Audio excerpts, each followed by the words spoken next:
Everyone to the Valentine's Day live. Congratulations on making it to talking to me today. If you're here on this live, you're probably single and sad, or you just like to grind on data engineering. And it is a Friday. I want to just be here. I'm mostly here to do open Q&A, talking, probably provide some discounts and some other people who can get in for a little bit less money. But I'm here to answer any of y'all's questions about all the stuff that happened. Today is the final day of the January 2025 Bootcamp.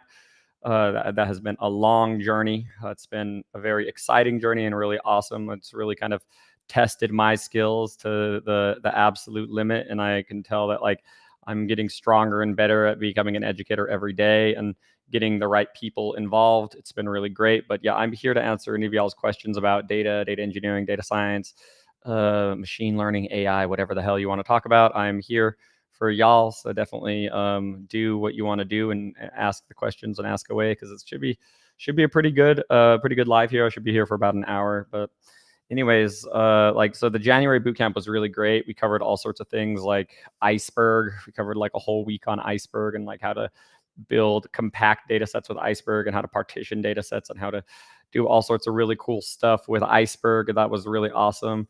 Then we kind of transitioned into Airflow. It took a week to do Airflow. And then we did some crazy shit for the next 3 weeks of the bootcamp. We split into 2 tracks. So there was the analytics track and the infrastructure track. So the analytics track was all about Spark and just like really getting good with Spark and Delta Live Table and Databricks. And then the analytics track was all about Snowflake and DBT. And it was a really good time. It'll be good.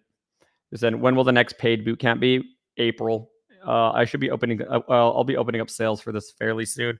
I was holding off on opening up sales because of the fact that Iceberg, because I really want Iceberg on Databricks for the next bootcamp, and Databricks has been like unwilling to give me a timeline on like when that would be available, and now they have a timeline for me, so I know for sure that it will be in April, probably mid-April, probably like April 15th to like middle of May, something like that. That's probably going to be a very reasonable timeline for the next paid bootcamp. But it should be a pretty good time. I'm really excited. But yeah, I just want to say happy Valentine's Day to everybody. It's a great time to be alive. It's a great time to celebrate love and connection with everybody. And so yeah, but I'm here to answer any of y'all's questions. I'm here for an hour, so if y'all have anything on data engineering, data science, freaking whatever you want to talk about, I am here to answer your questions. How to grow your career. It's all on the table today. Like, it's gonna be a good time, I can tell. Yeah, but like, it's a good Friday, like I just want people to get connected and figure out like how to grow and build and stuff like that. It's been very interesting. It's been very interesting to see how people respond to different like content and different material and stuff like that. So, but like, I'm excited because I'm going to be launching an AI expert bootcamp. That's going to be really awesome, where I'm going to be teaching people all about AI and RAG systems and chat bots and DeepSeek and all that stuff. Like, I think that's going to be really great. Should be a really good time to get everyone involved with that. That should be freaking should be there. But like, yeah, I'm answering any questions that y'all might have. Should be pretty great. Good time here. Yeah, we just finished the January 2025 bootcamp. That was a lot. I'm finally just like feeling chilling, right? Where are you currently? You seem amazing. I'm currently in my apartment. So this is I'm in San Francisco. I'm here for the whole year. It's gonna be great. I'm in a luxury apartment on the 30th floor in San Francisco. It's pretty great. Yeah. Any experience with AWS Skill Builder to help level up on AWS? Dude, just take my bootcamp, bro. How to grow your own business. I know the industry. I am AWS DevOps, right? Great question. That is like, growing your own business. You need to have top of funnel. You need to have a brand. You need to be able to pull people in. So like, you either need to learn how to do that organically or inorganically, right? So you need to either like learn how to do that via like paid ads, like Google search ads and Facebook ads and stuff like that, or you need to grow your own brand and get that stuff organically, right? That's going to be it's hard to do this stuff, and it took me 2 years of doing this for free, right?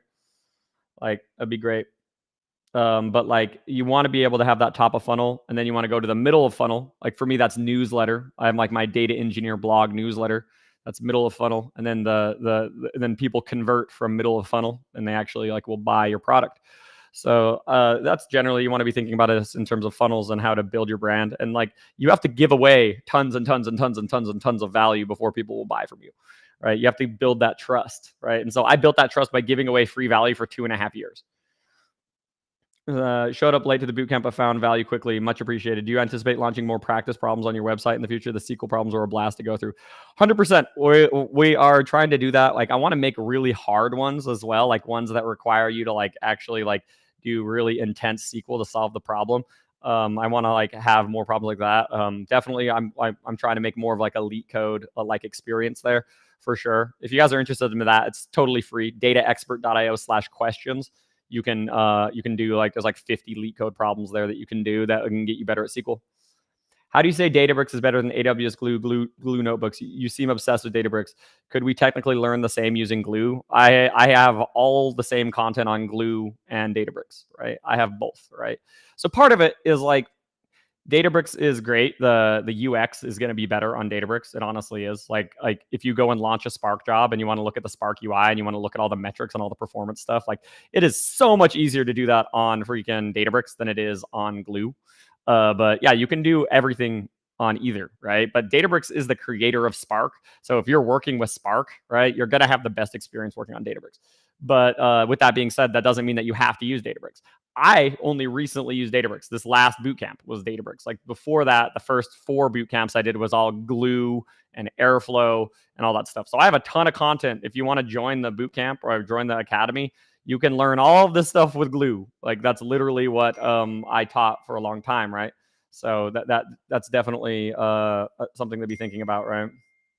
So thank you, Zach, for sharing. For data engineering junior position, what do you think are the top aspects to prepare for the interview? SQL and Python. Make sure that you know how to build a pipeline.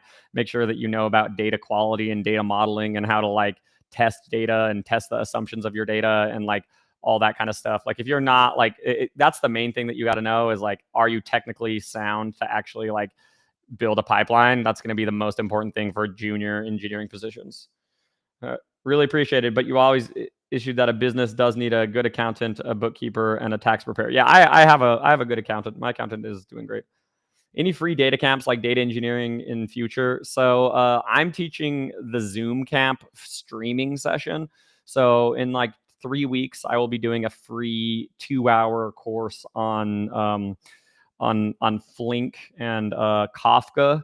That's going to be something I'm going to be doing in March. But like in terms of like releasing like a giant like pay or giant free boot camp like I did in uh in November, that is to be seen. Maybe like most creators don't really do that, especially like if that's what they're making money off of as well. So it's complicated because like it just like when I do that, it makes it very complicated for people because they're like, what's the difference between the free and paid stuff? And then I have to freaking talk about that, and it's like super annoying, right? So there's a side of it that's like complicated, right? When it comes to like if that's my product that I also sell and that's what I'm also going to be delivering for free, it's very complicated and it confuses people. All right. Yeah. The best platform to learn about Spark is Databricks. The best bootcamp is Data Expert. Yep. Thank you, Yared. I appreciate you. Appreciate the call out. Does preparing for Python mean algorithms or libraries? Mostly algorithms. Mostly algorithms. You should know about for loops and data structures and if statements and stacks and queues and recursion and all that stuff. That's going to be the best way to go about it. What's the best way to talk about show understanding of Spark in the absence of having job experience? Take my bootcamp. That's going to be the best way. So you can talk about, if you know Shuffle, talk about Shuffle, talk about OOM, talk about skew, talk about adaptive execution, talk about UDFs. If you could talk about those 5 things, like you're probably well on your way to like knowing what the fuck to do with Spark. But yeah, it's an interesting life out there, you know, like there's all sorts of different ways that you can go about it. When you come into Seattle, not this year. Like I was in Seattle for a couple weeks back in October, and like it sucked, dude. It was terrible. Like I don't know how y'all in Seattle do it, dude. I do not know like the rain is a downer, dude. It is a freaking huge downer, and like I freaking don't like it. I don't like it. There's a side of me where I'm like I would rather just give 10% of my money up so I don't have to live in the rain. Like it's freaking it's a mess. It's a mess. Like I don't like I'm less about Seattle than I used to be for sure. Like there's a side of me that's like what's going on, right? Yeah. So yeah. So say, what do you think the data field will be in 2030? Well, it's gonna just like we talked about this when in our I did a podcast with Joe Reese last night, and we talked about how the feedback loop is gonna get tighter and tighter and tighter. Because before there was like data engineers would build master data, and that master data would then be used to train machine learning models, and then those machine learning models would make money.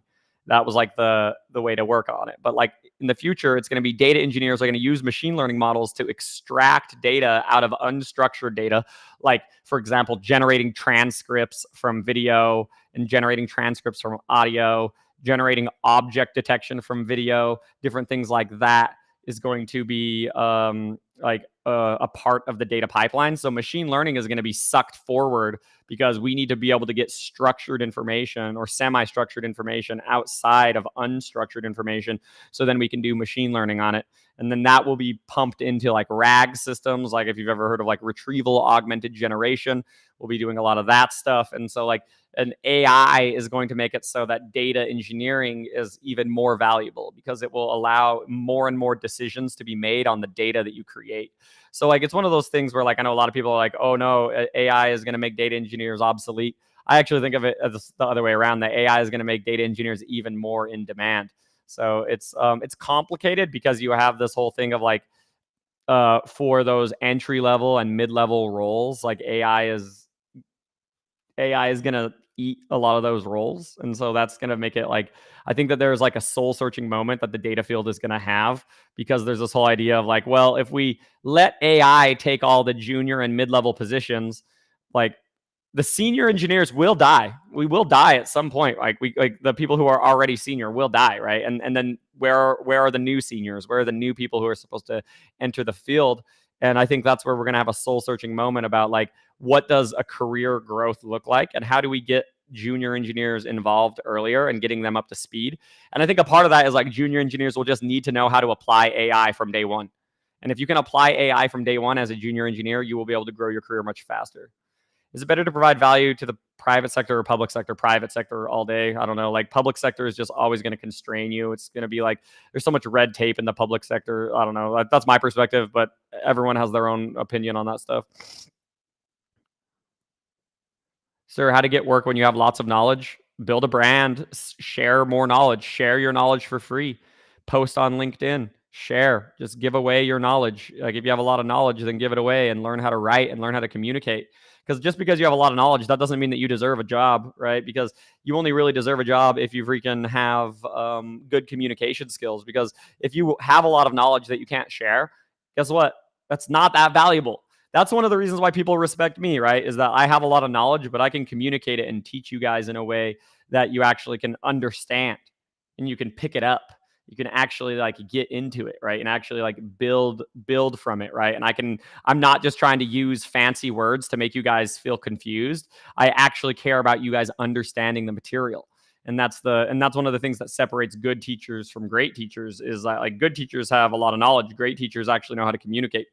Like, so one of the things that I want to do here is here, just give me 1 second.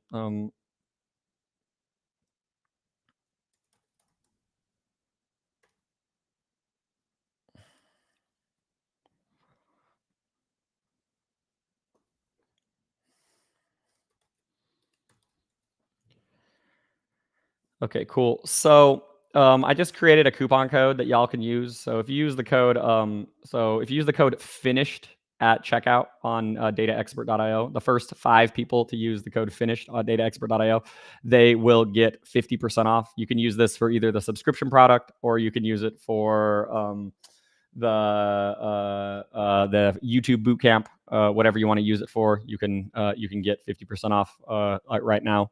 I like to celebrate with people. I like to just the people who come here and they support me with their lives. You can get in, and it's like if you get in the subscription product, it's 50% off like forever as long as you keep your subscription active. Currently a mid-level data engineer. Do you feel important to start learning AI ML or keep getting better on data engineering? You should do both. You should do both. It's kind of like being this question is an interesting question because it's like almost like, if 10 years ago you were like, should I learn how to use Google or should I become better at software engineering? If you ask me that question 10 years ago, what would the answer be? Right? It would be both, right? It would be both. Like you want to do both, right? That's like always the way to do things, right? So definitely just recognize that that's going to be the way that you can go about doing stuff. If you were starting fresh, where would you start creating data engineering content? X or LinkedIn? LinkedIn still. LinkedIn has you got to remember LinkedIn has like 10 times more users or something like that. Like it depends though. It depends on like what kind of audience you're looking for. If you're looking for more of like the entrepreneurial audience, then X is probably going to be a little bit better. LinkedIn you're going to get a lot more traction on LinkedIn. There's not that the data engineering community on X is not that big. I know because I create content on both platforms, and it's challenging. Growing on X is really slow. Like I'm almost at 40,000 followers, and like I've posted like 5,000 times on X. Right? It's a grind. It's freaking gnarly. So yeah, y'all, if you want to get 50% off, you can use the code finished on dataexpert.io or learn.dataexpert.io, and you can it's the first 5 people they can get in for that price, and definitely know that it's going to be some of the best the best deals in town. That's where these lives are all about, that, right? You're going to have some session to share some of the Capstone projects from the latest bootcamp. 100%. I'll make another video. That'll be in March. My students have a couple more weeks to work on their Capstone projects. That's because I know that Capstone is like a big part of like tying everything that I taught them in the bootcamp together. So yeah, definitely that would be the way to think about it. Like, and that will be part of the stuff, right? This is a good one. Hi, Zach. I've been working as an analyst at a Big Four firm for 1.5 years, and I want to switch to a data engineer position in a product-based company. Any suggestions as to make this transition as fast as possible? If you could break into simple, actionable steps as to what I could do to switch fast. Well, definitely get good at Python. Python is good. Data structures, Python, data structures. Those two things are going to be very, very important. If you don't do those two things, you're going to freaking suffer, right? And then what else is there? You have like you need to build a portfolio piece. Like I have so many people in my bootcamp who are in your shoes, where they like are an analyst and they want to become a data engineer. So just build a good capstone project or a good portfolio piece that has end-to-end data engineering in it, and you'll be good, right? Yeah. Agreed. X is very political and it stifles more educational and collaborative content, especially in terms of trending. Yeah, you have to be spicy on X, and I don't like that. LinkedIn is better for that. Like LinkedIn is a better platform for like actually teaching and people who are more open to like actual information. Like it's wild. Like in terms of preparing for data engineering interviews, where do you draw the line as to how much to learn with regard to algorithms, as much as dynamic programming, heap, backtracking, BFS? Backtracking and dynamic programming, there's a chance that you'll be asked those, but like in my experience, there's like a 10% chance you'll be asked those questions. So that's like a little bit of over preparing. Like if you're good with arrays and you're good with stacks and queues and recursion and BFS and DFS, then you're probably good. Like dynamic programming and heap are going to be like a little bit less of a priority, because the data engineering interview usually doesn't go as deep as the software engineering interview. At least in my experience, I've done both interviews in my life, so like you can go with that, right? Do you have plans to create courses on migration use cases such as moving from Hadoop to AWS? No, that sounds like freaking 5 people would be interested in that. So like definitely not. That's just not. It's just boring. It's just not like if that was interesting content that I would want to learn, or like that, like I think that a lot of people would actually be interested in learning, then yeah, but like that's not really there. Like migration stuff is like, people think data engineering, like they try to say that data engineering is 50% migrations or whatever, but it really isn't. It really isn't. Like y'all just migrations are just like the part of data engineering that is a really big pain in the ass. And that's the thing that people like are worried about. But I mean, it is what it is. So just remember, y'all, if you want to get 50% off my subscription product, you can use the code FINISHED and you can get in for 50% off. There's only 2 left though, so you gotta like get in pretty quick. But yeah, I'm very happy that like this bootcamp is successful. We did really well this time around. Here, I'm gonna 1 second. Give me 1 second. I'm gonna share with y'all the exit survey feedback that we got, because I like in the art of being transparent. Okay, there we go. Y'all can see my screen, right? Yep, cool. Okay, so let's go to the exit survey. So here is like how it works. So in my bootcamp, right? So I have 24 responses. This is a good sample, right? So we have so most of the people who take my bootcamp have 4+ years of experience. You'll see there's a couple noobs, a couple people who are more mid-level. Most people are seasoned. The favorite section this time around was Iceberg. Spark was also pretty happy. I liked that analytical patterns and LLMs are both pretty high on the list as well. And you'll see we have Snowflake and we have Airflow. And then you'll see we have what section needs the most improvement. And you'll see Spark needs a little more improvement in LLMs. Those are the 2 that we really are trying to make better, right? And then you'll see we have how helpful was the homework. Pretty helpful. 4 and 5 is really good. That means like we're doing pretty well. Only 1 person thought it was not very helpful. We have how difficult was the material. 3 is like just right. 4 is a little too difficult. 2 is a little too easy.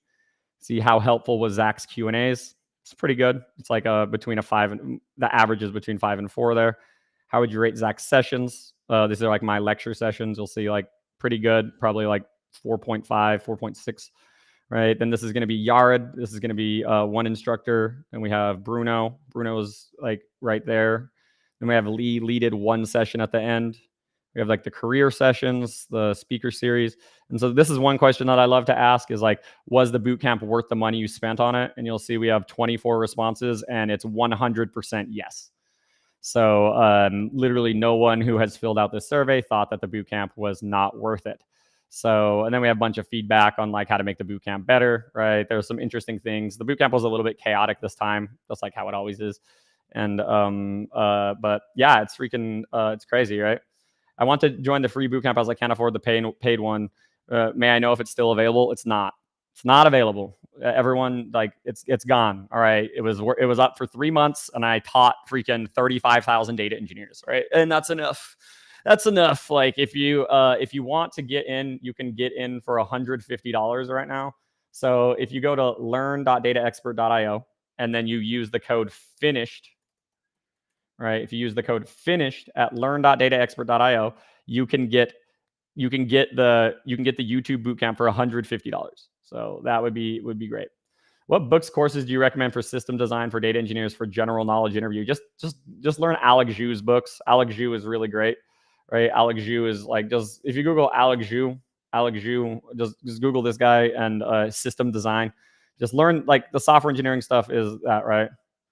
Is this live going to be in YouTube? Yes, it's already on YouTube. You can go and watch me live on YouTube right now, Lucas. It's on YouTube. I go live on YouTube, X, and LinkedIn at the same time. So it's like a triple live. That's what I do. So it's pretty great. How to get most from internships for a healthcare company? How to get the most from internships for a healthcare company? I mean, I don't know about healthcare in particular, but just like in an internship, you want to like ask a lot of questions and do a lot of stuff, right? So that's going to be the big thing to remember, right? Is like, just ask as many questions as you can, right? Just like slurp up all the knowledge. Do not freaking like waste like, remember that there's no such thing as a dumb question. Like when you're in an internship, you should be asking 5 to 10 annoying questions every single day, and just realize that there's no such thing as an annoying question, really, because you're an intern and you're supposed to be doing that, right? And like the more you do that, the better, right? Any thoughts in terms of building a freelance data eng services? Is it something you have any significant experience in terms of business development and sales?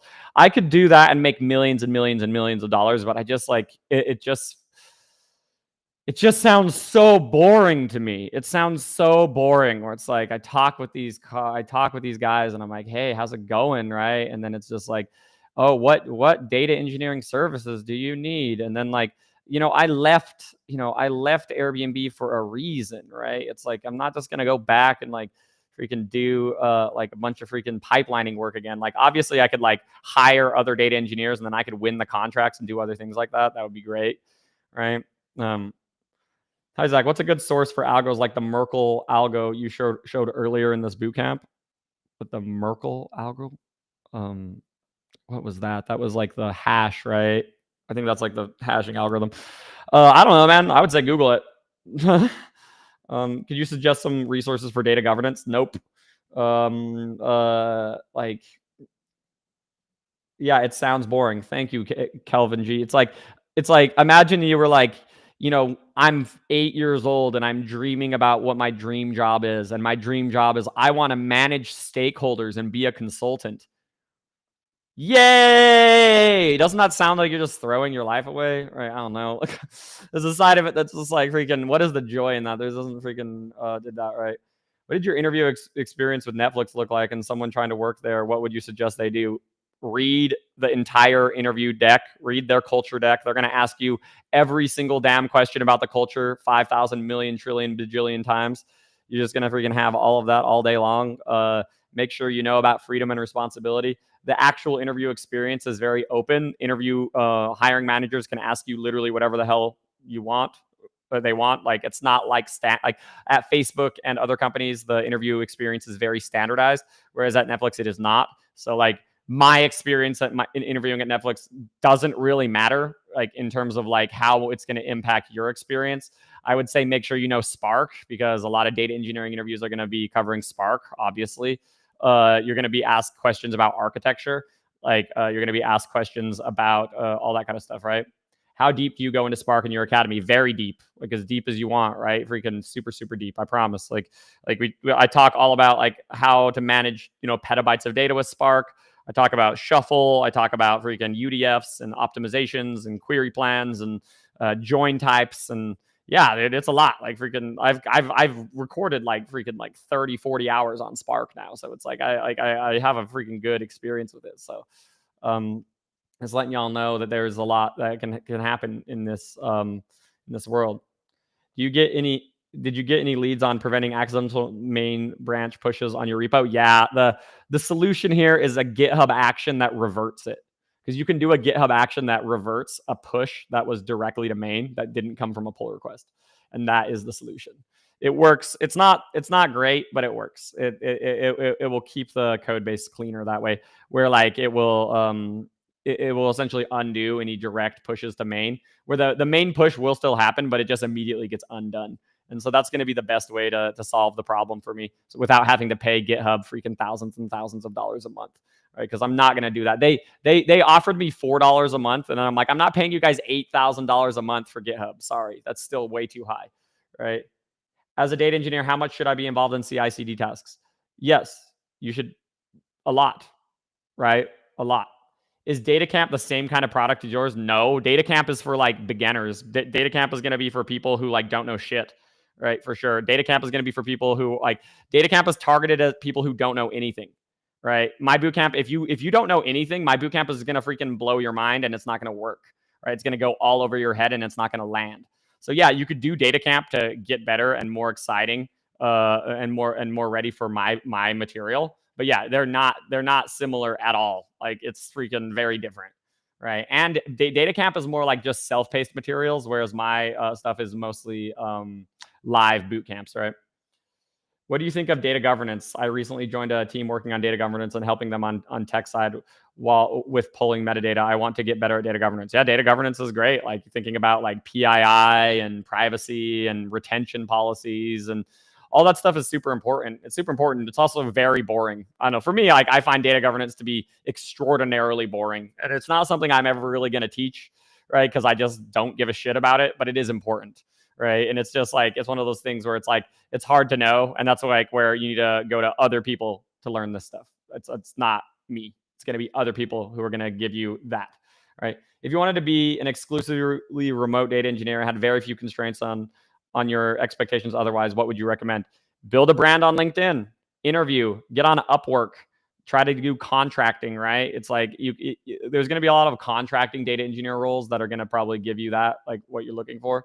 So like that would be my my main perspective would be that you'd be able to go ahead and get stuff more going that in that direction.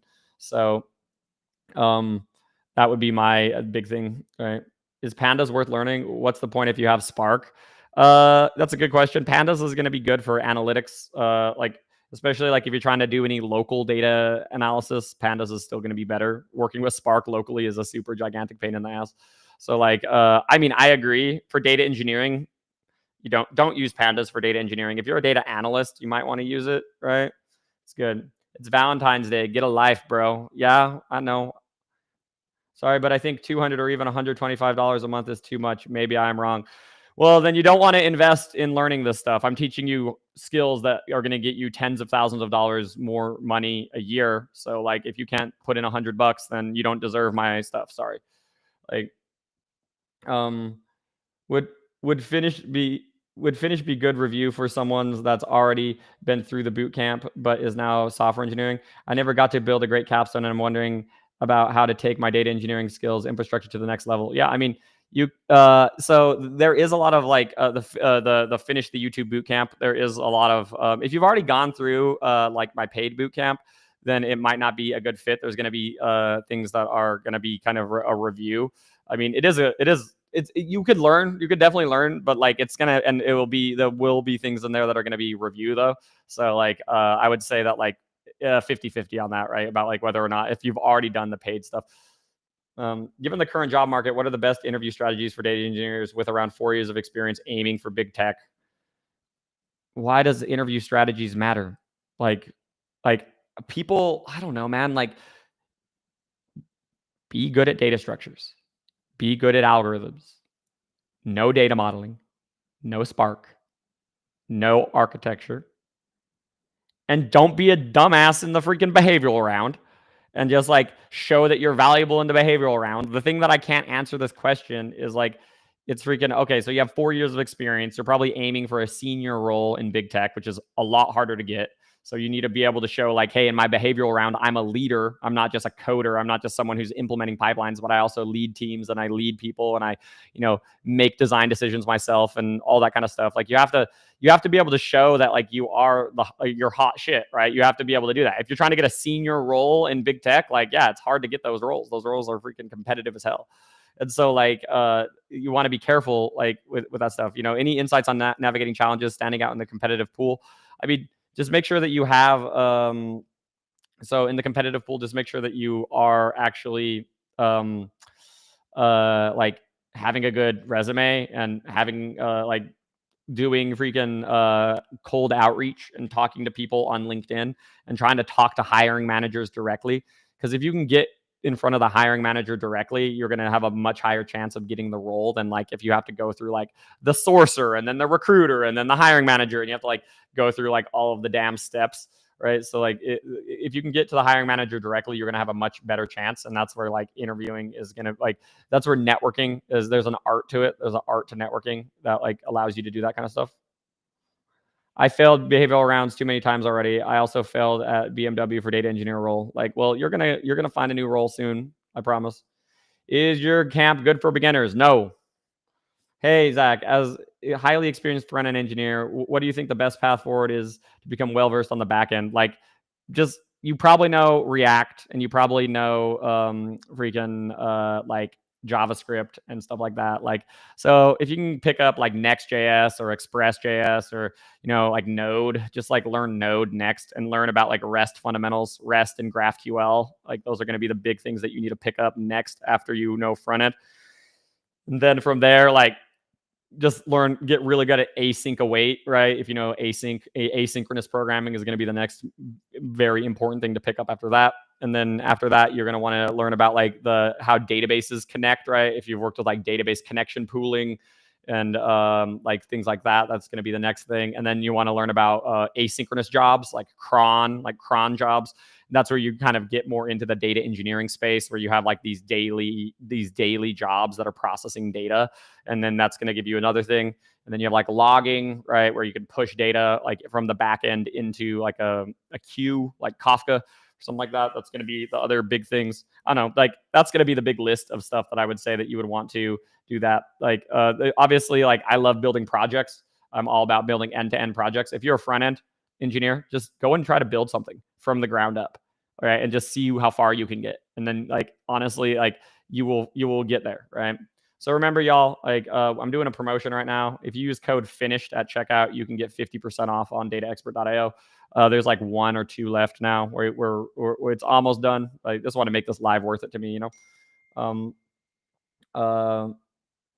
Let's see here. Yeah, like I'm answering any questions that y'all might have about data engineering, data science. Go ahead and throw them out there. I'm here for about another half an hour or so. So definitely get your questions in so you don't miss me this time around. Like, because I'm probably, this is like, I'm going to be taking like a 2-week vacation after this. So like this is probably the last time you're going to see me live this month. So definitely know that this is your shot. This is your chance, right? He says, I have 3 years of experience. I don't think I'm a senior level yet. Maybe, I don't know. Should I still apply? Yeah, apply. And then you'll know.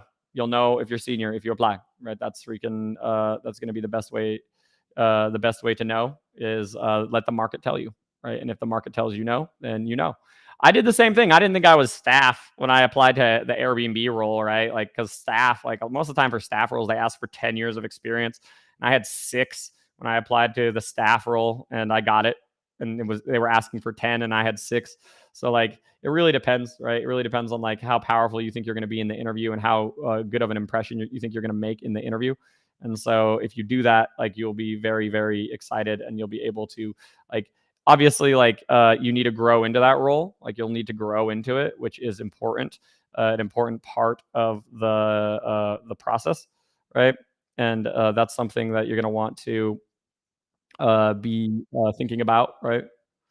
What would a beginner need to do to land a job in DE right now? Good capstone project. Build something freaking awesome, right? Build something awesome that you can show off, right? Build a freaking end-to-end real-time data processing thing, and just build a freaking really awesome project, right? Do that. Would you be posting this video? Yeah, it will be immediately uploaded to YouTube.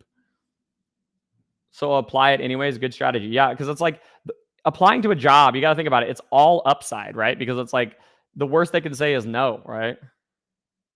I don't like paying outrageous amounts for licenses. What would you recommend in my position? I know Python and have played around a bit with Databricks and GCP services. Like, well, in data engineering, you have to pay for the cloud. Or you have to pay for the cloud. It's just how it is, right? So there's a couple things here. Like my Bootcamp offers you cloud access, right? So you can learn cloud tooling for like a fixed monthly fee. So like you can actually get in and be able to do stuff for a fixed fee, right? And that's great, right? How did you answer the gap from Netflix to Airbnb? That was easy. It was kind of easy because it was like I was like the pandemic happened, right? Because I quit my job in March of 2020. Like March 6th, 2020 is when I quit my job at Netflix. And then the pandemic lockdowns happened the next week. And so part of it was like I was like the pandemic made me depressed, and it was hard to stay freaking focused, right? And yeah, and that was the big thing. And so like I had kind of I was lucky in some regards because I had the pandemic as a freaking kind of like get out of responsibility free sort of way of doing things, which is great. But at the same time, I also was talking about how like I wanted to just have a break and better work-life balance, and I needed to take a break, and career breaks are fine as well, right? And I was honest with them that I was Netflix was burnt me out. I felt really burnt out. Oh, awesome. Thank you so much for signing up. You're great. I'm glad you took advantage of the discount, right? That's where you can, like, people don't understand sometimes, like, when they hesitate, when it's like I offer 50% off and then people hesitate, and it's like, bro, like come on. Like, I finished your data engineering course, and man, you are insanely talented. Why not do a startup? Also curious if your Google interview was SWE data or when I interviewed at Google 10 years ago. Well, I've interviewed at Google like a bunch of times. So I interviewed at Google in 2014 and 2015. Those 2 years I interviewed to be a mobile developer, and I got rejected both times. And then I interviewed again in 2020, and that was for data engineer. And I got an offer from Google. It was senior data engineer. I could have got an offer there for that, right? 1 second. You're asking how do I join? So if you go to dataexpert.io, you can go there and you can take advantage of this coupon code. There's like one left. It's freaking pretty much done. So yeah, it's great. Dennis, hail the DE goat. I really appreciate you. What does a good data engineering project look like and isn't boring? Something that refreshes daily, something that has good data quality checks, something that solves a business problem and actually provides business value. That's really great if you can do that. Something that is interesting, uses interesting or complex data, something that works with unstructured data. Like what else? Something that uses web scraping, something that uses AI, something that uses like, I don't know, like just add something sexy, something that uses streaming, right? If you can like just freaking play around with the tech a little bit, you would be surprised at how far you can get, right? So let's say you are a beginner level. What would be your way to ace the free data engineering bootcamp? Wondering about the homework and if I get stuck. You're probably going to get stuck, but like talk with the community. There's a bunch of people in the Discord community who are down to help you. So that would be the way to think about it. And like one of the things that you want to be doing here, right, is like make sure you know Python and SQL. Like you have to know the languages, and I'm not going to teach you those. I'm not going to hold your hand as you freaking like to learn the freaking basics, right? I don't teach the basics, and I probably never will teach the basics just because there's going to be 5 billion different people. Why would you apply for a mobile developer role to Google? Because I was a very good mobile developer. Like, so when I was 19, I had an Android app that had 50,000 users, right? So I used to be very good at Android development, so from 2012 to 2014, 2015, I hacked on this Android app that got to 50,000 monthly active users. And yeah, that's what's going on, right? So free data engineering bootcamp, where is it? It's gone. You missed it. You missed the boat. Sorry. So anyways, that's why I applied to the mobile developer role, because I had an app. Like, I don't know, like if you have an app that's 50,000 users that you built by yourself, that's freaking awesome, right? And so like, but then ultimately getting rejected there, and then like I kind of fell out of love with mobile development, and then I found data engineering and I loved it more. And so then that's when I ended up getting my data engineering role at Facebook, because that was like it fit better, right? And it allowed me to kind of grow into the role that I wanted. But yeah, Ishan, amazing. Just finished my master's and did the bare minimum to pass the units. I just watched the first 2 videos and so many aha moments. People complaining about the price. Believe me, it's $999,850 cheaper. Exactly. I don't know, man. Sometimes like I feel like I'm fighting with people over $100, and they're like, I'm so broke, I don't have $100 to learn $50,000, $100,000 of value that I'm giving you. And it's like, bro, just freaking like, I don't know, go work for a couple hours then. Like, Jesus. Like with AI, I would boldly say that no one should need these beginner level concepts. That's a lie, but that's fine if you believe that. Like, that's not true. But like, it's almost like being like, knowing the fundamentals is very important, because it's like, guess what? AI will continue. It will always freaking have it's gonna always have its freaking bugs, and it's gonna always generate things, and it's always gonna have issues. It's always gonna have errors. It's always gonna hallucinate at some level or the other, right? And it's like what it is, right? Zach, why did you like data engineering more than mobile development? That's a great question. I think that there's a couple of reasons for it. Like, one is mobile development is a little bit too software engineering for me and too front end. I don't like, for me, I don't really like design. Like, I don't like front end facing design work. Like, you can see it in the data expert website. You can see how lazy I am with design. Like the data expert website ain't shit. Like, it's like, but it's fast and it's freaking snappy and it's like good. But that's going to be the way to be thinking about it, is it's fast and snappy and good. And that's going to be that was the main thing for me, is that I care more about like backend, and data engineering is a lot more backend. And like the UI, like the UI for data engineering is just like a data table, right? It's very straightforward and it's very good, right? Can we still work on submit the Capstone project after the free bootcamp is down? Yeah, if you pay me $300, yeah, 100%. Yep. Just like, I'm not going to do that for free. I'm not going to give you feedback on your Capstone project for free. You had 3 months, right? Yes, the hallucination is real. It is so real, right? Like, that's how it is, right? I mean, like, I think that's one of the things I'm really excited about teaching in AI expert, though, is to teach people how to build AI systems where the hallucination happens a lot less often. because I think that that's going to be something where people are going to be very surprised that like you can get there with RAG and with like kind of bolting the systems down. You can get pretty far, right? And that's going to be definitely something that you want to be thinking about. But anyways, back to like the mobile development. The thing that I loved, what I realized that I loved about mobile development was I loved the entrepreneur aspect of it. I loved the building aspect of it, and I loved getting customers and getting feedback. And that's ultimately what I do today, right? Is like like the mobile app that I built inspired me to create Data Expert over the long run, right? And it's like one of those things that I'm really happy happened because like it's great. It's a great time, right? You can do a lot of really good stuff that way, and like know that like you can like mobile is great too. If you want to like really get into it, that stuff's great. Thanks for the coupon. Is the All Access Data Expert subscription different from Bootcamp? I see that it has assignments and progress tracker. Once I finish, do I get a certificate? You 100%.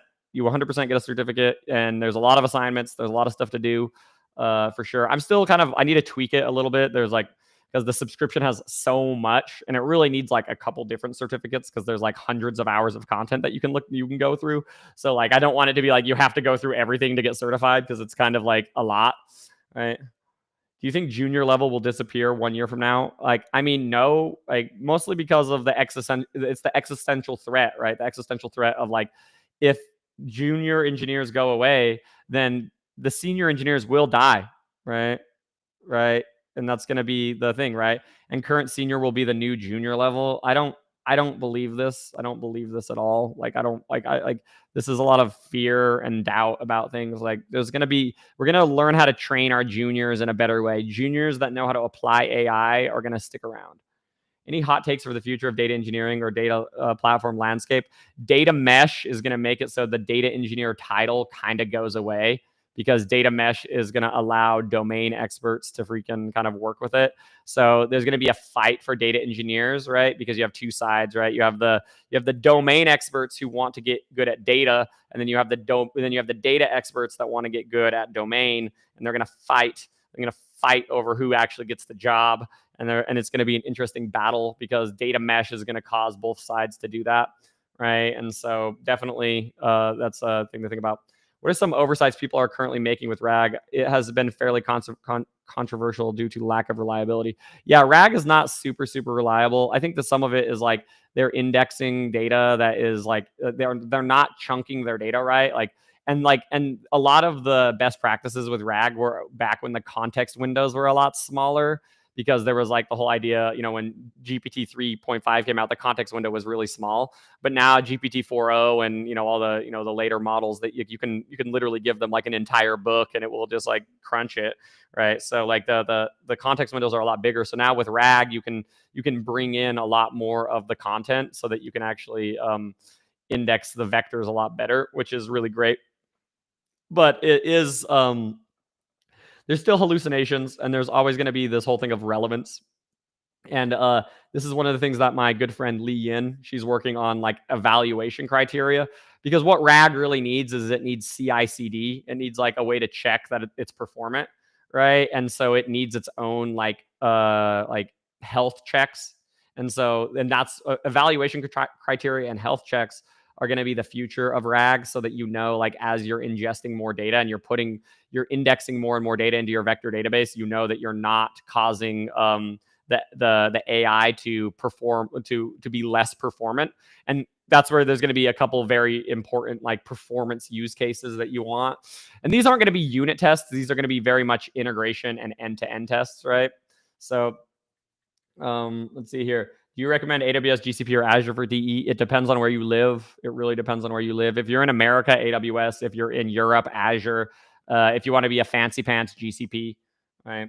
How do you think AI is going to change data engineering? It's going to make it so that data engineers need to work with unstructured data more. You're going to be working a lot more with videos. You're going to be working a lot more with PDFs and documents and audio files and images and all that stuff.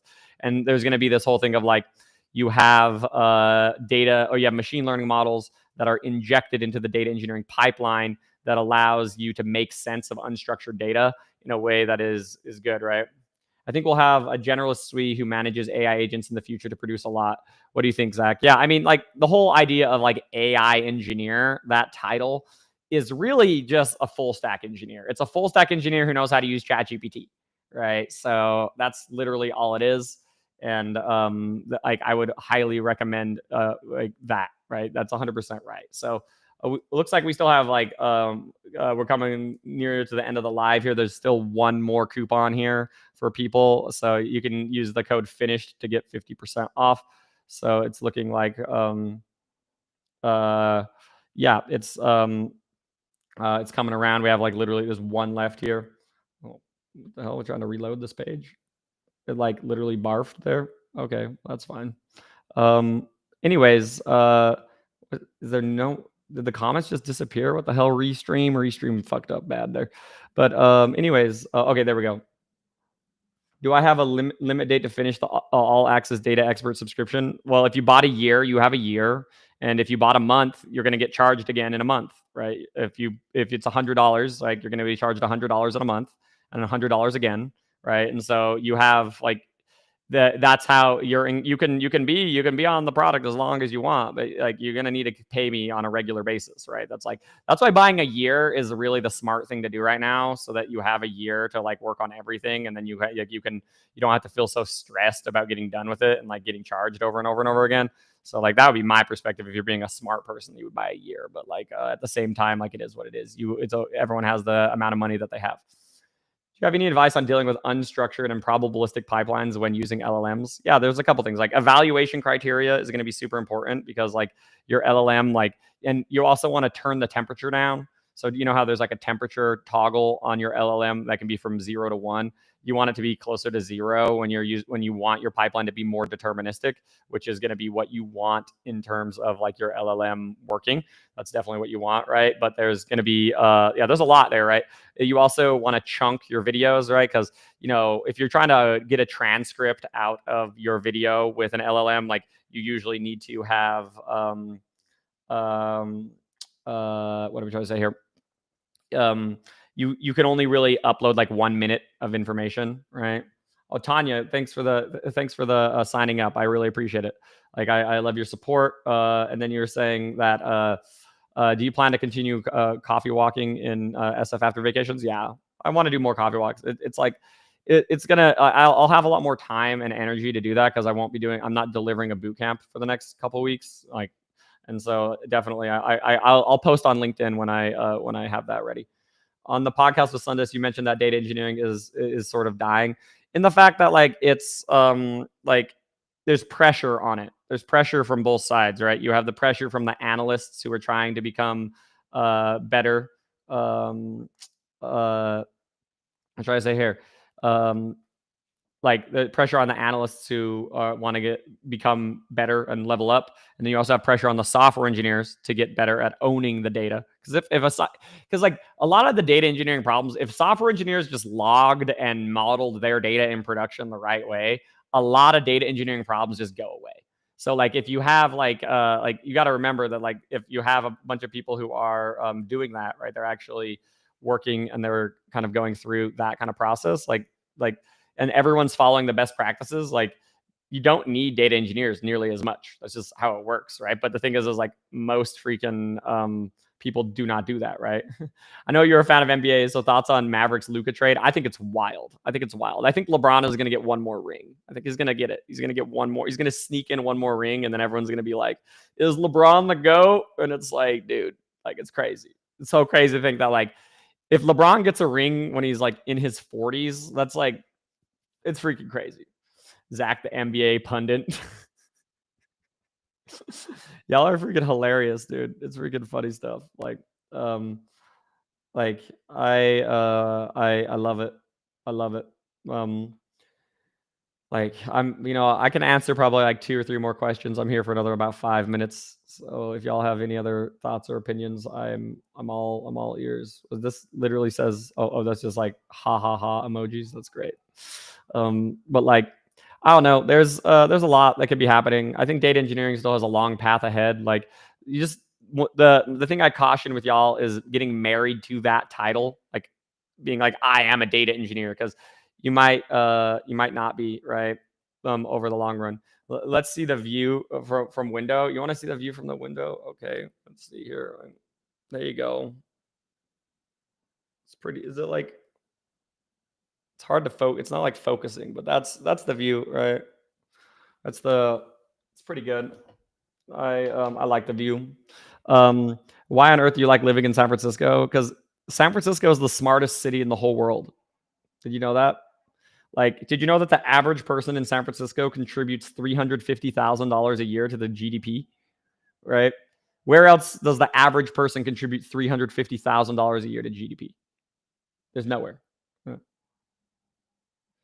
What is the chance for newbies right now to jump into DE? It's good. It's like you have to focus. I mean, and like it's gonna take some time. Like I noticed this even with my bootcamp graduates and everyone. Like it's a freaking thing, right? Right. Nice view. Is this like an unofficial date? You know it, Ecstasy. You know it. Ecstasy freaking helped me get my Discord bot in order. My Discord bot was so bad, and now it's a lot better. Right. San Francisco is also the gayest city in the world. So yeah, I mean, you're right. It is the gayest city in the world, 100%. And that sounds homophobic of you. Um, Difference between Iceberg and Delta Lake, they're very similar. There's a couple of differences. Iceberg has dynamic partitioning, whereas Delta Lake has static partitioning. This is one thing that I really like about Delta Lake in some regards, because like I don't like the hidden partitioning from Iceberg. I really don't. That's like one thing that's the one design decision that the Iceberg guys made that I'm actually kind of against. They're kind of going to be moving towards the same kind of space.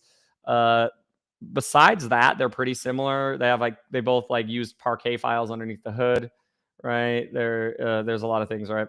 What are your thoughts on data engineering in the next 20 years? I mean, I don't know, man. 20 years ago, I was 10 years old, bro. I don't know what it's gonna be like when I'm 50. Um, there is no Iceberg versus Delta Lake. There is only Iceberg. There's only one. There's only one winner. Like I don't know. I have a lot more respect for Delta Lake now because I freaking like my last boot camp, I did a bunch of stuff with Delta Lake. If SF was smart, they would solve the homeless pooping on the street attacking people problem. Well, MLK, like I've lived here for 8 years and I have watched the streets and I walk on the streets for an hour every day. So I'm very much aware of the homelessness problem in San Francisco. And I live in one of the roughest areas of town. So one of the things though is that things have gotten substantially better.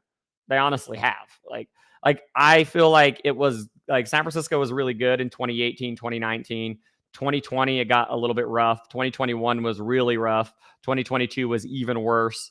And then 2023, 2024, it got better. Things kind of came back around. And now, like, I mean, are there problems in the city? Yes, there are. But like, are they more manageable now? Yes. Like I feel like it's like 50% reduced from where it was 2 years ago. So like obviously you can always be like, well, they're still there. They're still pooping on the street. If there's still one homeless person pooping on the street, it's an unmanageable problem. And it's like, I don't know, man. That stuff probably happens in your city too, but it's just like freaking it's not like on the news. Right. So because like a lot of like Republican and right wing pundits like to shit on San Francisco because it's like they're like, oh, see what happens when the liberals are in charge? You have people pooping on the street and dying from drugs. And it's like, no, the reason why the homeless people are here is because the weather here is really nice. It's like one of the only places in the US where it doesn't get so hot all the time, right? It's one of the few places that you can live 365 days a year and like you could sleep outside like without like you and you won't die, right? Like whereas like, if you like Utah or freaking, or Minnesota, like half of the year it's like 2 degrees outside and you would just die, right? Hey, what's up, Ava Blackbird? You said please mention my name. How's it going? Or Ava. Like glad to see you joining the live. Data modeling plus data management plus feature engineering, NLP. That's great. Do you feel like your brain is more efficient and better at problem solving when not on weed? Complicated question here. Complicated. Like I feel like I've given up some of my creativity. Like I feel like my brain is more divergent when I smoke weed, that like I can think more like to the left and the right. But because I can think more to the left and the right, I don't think straight down the middle as much. And so because I don't think straight down the middle as much, I freaking like I'm not as good at like tasks, right? Solving specific tasks. But I feel like my some of my writing and some of my creative efforts have actually suffered a bit because when you're doing creative work, it's more important to be thinking left and right than it is to be thinking down the middle. And so that's been a thing that's been kind of sad. But at the same time, like my goal is to go a year with no cannabis, right? It's like, and if I can't, it's more for me as like a way to prove to myself that like I do not need it, right? That I can live my life and I can live my life in a very happy, connected state, and I don't need that stuff to regulate. I can regulate from freaking other things, right? Why you don't prefer Dubai over SF like so many millionaires? I don't know. I just like don't like slavery. I don't know. I don't like how they treat women in UAE. I don't like places where women have no rights. Um, like I don't know. There's a couple things there, couple things there that I would say that would be the case, right? Um, can reading from Parquet slow down queries in certain cases? Yes, obviously. Like sometimes you need to have a low latency store, like if you have like cached queries, right? Adderall also kills creativity in most people. I mean, not me. I've been using Adderall almost every day for 14 years. So, and I'm a creative person and I still use Adderall. It's like a big part of my life. Like it helps me freaking stay very connected with my life, right? And like I allows me to like I don't think that it kills my creativity. What I think it does is it allows me to manage my life cuz like I can still do my computer work without Adderall. I can still freaking make my content without Adderall, but like I can't like it's very difficult for me to like do my laundry, cook, freaking clean my house. Like there's things like that that I just like my brain has like no freaking capacity to like actually like freaking invest into when I'm not on Adderall. So like that's gonna be the big thing, right? So how best can I structure my pipeline to handle incremental column loading, especially when collecting data from CSV format and loading them into a database without necessarily creating new tables? So you need to do a couple things here. So you need to build flexible data types because if you have more columns that are being added, you just need to load all those columns into a map because like there's probably like a ton of columns in this data set that like are not going to be used that much, right? So yeah, I would say that yeah, there's a lot there, right? What's the best ADHD hack that worked for you when it comes to focusing and avoiding procrastination? Cold showers and running.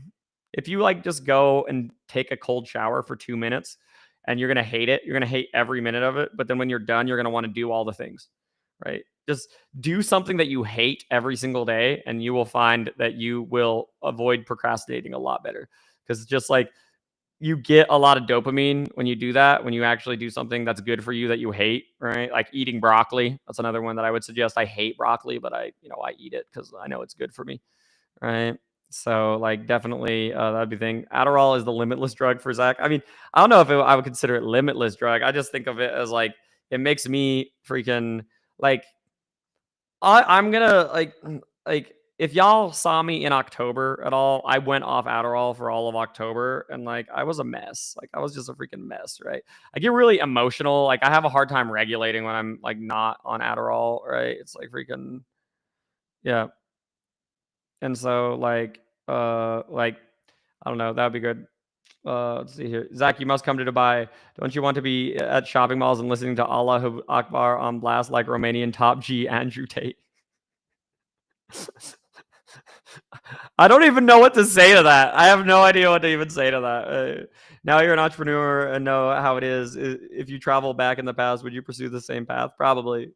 I think I would still go with big tech just because, like, freaking, like, I needed the stability because my life was very chaotic when I was in my 20s, and like, I needed something there. Like, because entrepreneurship is very destabilizing, and like, the only reason I'm able to do it now is because I built skills to manage the destabilization of being an entrepreneur, and that like my life was not very stable in my 20s, right? Let's see here. Do you have a girlfriend? I do not. Why do you think I'm on a live right now? If I had a girlfriend, do you think I'd be talking to you guys right now, like on freaking 214?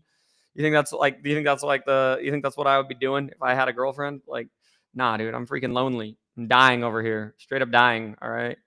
How much Adderall are you prescribed? So like I have a 15 milligram XR and then a 10 milligram IR. I don't really take the 10 milligram IR very often. I probably take the 10 milligram IR like 2 or 3 times a month. And then I take the XR almost every day. So I take the XR at like 8 a.m. every day, and that kind of like starts my day, gets me rolling. And then then sometimes like on days when I have a big push or I need to do something, then I will take the IR at like 1 o'clock or 2 o'clock, right? So I mean that I'd say that's the big thing. Hmm. So to here, what's the best way to transfer data from a sheet to S3 and then to Redshift? Tree like so if you I would use a Python script to go from sheet to S3, and then I would store that data in like a data lake format like Iceberg. And then you can use Trino after that because you can have a Trino connector that like reads from Iceberg and Redshift at the same time. And then you can just run an insert query from Trino. Or you can just put it all in the you can do it all in one script too, right? I have a boyfriend and kissed him 4 times today. That's you need to double that. Those are rookie numbers. Those are freaking rookie numbers. That's all I gotta say. Like freaking, your boyfriend should be disappointed. Like it should be at least one time an hour for the whole day. So you got to get up to 24. Sorry, 24. You're a bad girlfriend if it's under 24. You live alone, would take an apprentice. I do live alone right now. I'm looking for a roommate. If any of y'all want to freaking have a roommate with me, hit me up. This place is $2,200 a month, but like, yeah, I'm looking for a roommate. So hit me up on LinkedIn if you want to be my roommate. How come you don't have a girlfriend at this point? You even posted on LinkedIn. It didn't work. All right, it didn't work, bro. Sometimes life is hard. All right, sometimes like freaking things don't work the way they don't work out the way you expect. Right? You don't think the slam dunk is gonna happen. Right?